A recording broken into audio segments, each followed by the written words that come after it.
बहुत समय पहले की बात है। किसी राज्य में एक जगन्नाथ नामक गुणवान ज्योतिषी आया। वह सेनापति विराट सेन के आवास के पास मकान लेकर रहने लगा। एक दिन की बात, विराट सेन उसके यहाँ पहुंचा और अपना हाथ आगे करके बोला, पंडित जी, अभी मेरी आयु कितनी बाकी है? हाथ देख जगन्नाथ चिंतित हो गया।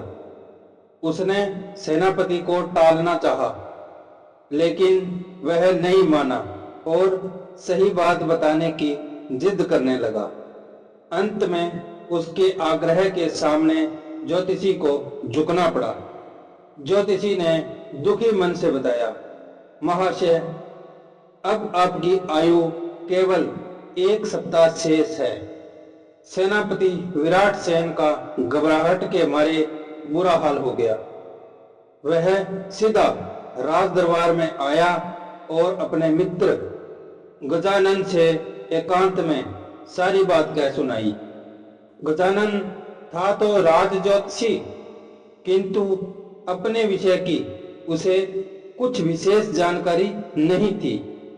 जब भी उसके सामने ज्योतिष संबंधी कोई समस्या आती तो वह तिकड़म का सहारा लेता था। इस समय भी उसने वही किया। तपाक से बोला, मित्र, जरा अपना हाथ तो दिखा ना। सेनापति ने अपना हाथ सामने कर दिया। गजानन बड़ी गंभीरता से हाथ की एक एक रेखा को जांचने परखने का नाटक करने लगा, जबकि उसका मस्तिष्क दूसरी दिशा में काम कर रहा था।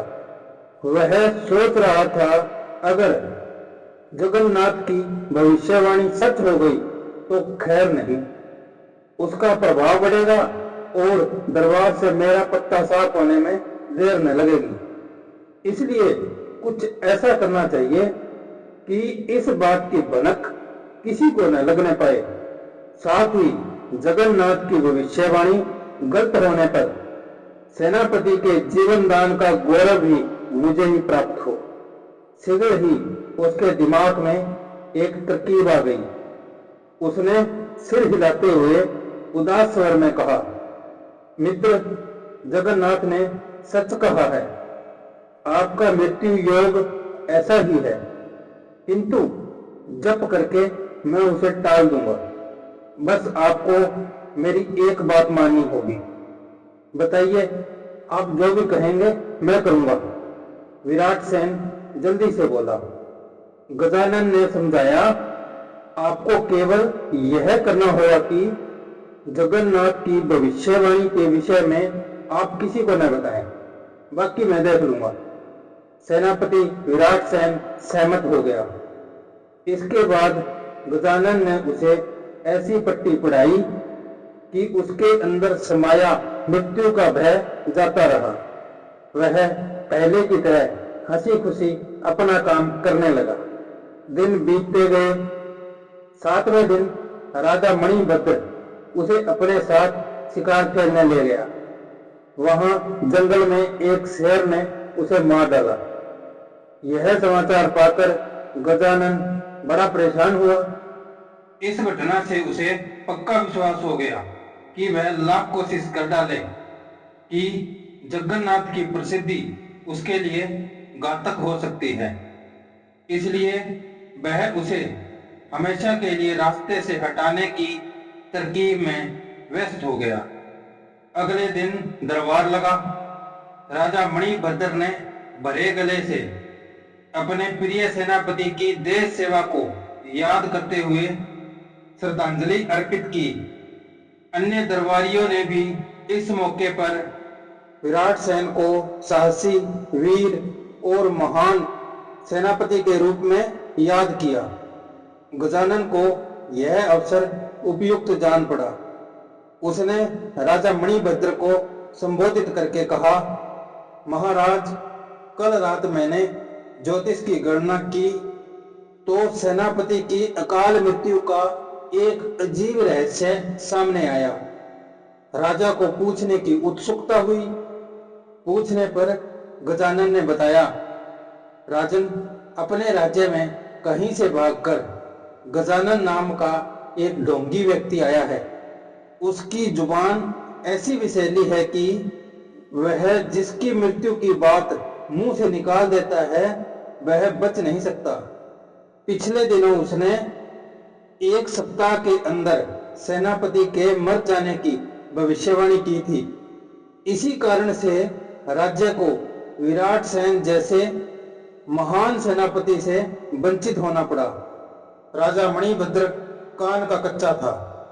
बिना सोचे विचारे दरबारियों की बात को मानने का दुर्गुण उसमें कूट कूट कर भरा हुआ था। गजानन की बात सुनते ही उसका क्रोध भड़क उठा।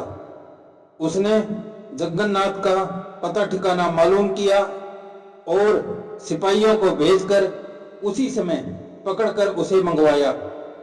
जैसे ही जगन्नाथ दरबार में पहुंचा तो राजा ने गर्ज कर उससे पूछा, तूने ही सेनापति के मरने की भविष्यवाणी की थी? जगन्नाथ सिपाहियों से ही रास्ते में असली बात का पता लगा चुका था। इस विपत्ति का मुकाबला पूरे धैर्य और विवेक से करने के लिए उसने निडरता से जवाब दिया, हाँ महाराज। उसे बिना डर के जवाब देते देख राजा का खून खौल उठा। राजा ने तलवार खींचते हुए अगला सवाल किया, क्या तेरी भविष्यवाणी हमेशा सच होती है? अब तक कभी भी तुम्हारे मुंह से गलत बात नहीं निकली है? राजा मणिभद्र क्रोध से अंधा हो तलवार लेकर जगन्नाथ के सामने आ गया और बोला, ठीक है, तू अपनी मृत्यु की भविष्यवाणी कर, देखता हूं कैसे सही होती है।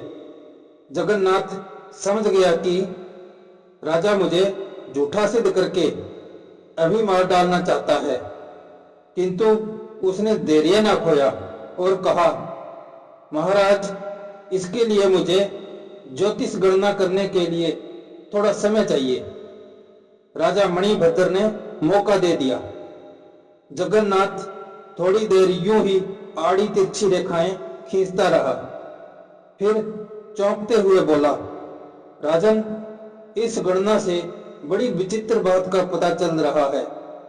ज्योतिष बता रही है कि मेरी मृत्यु आपसे केवल 2 दिन पहले होगी। यह सुनते ही राजा का क्रोध हवा हो गया।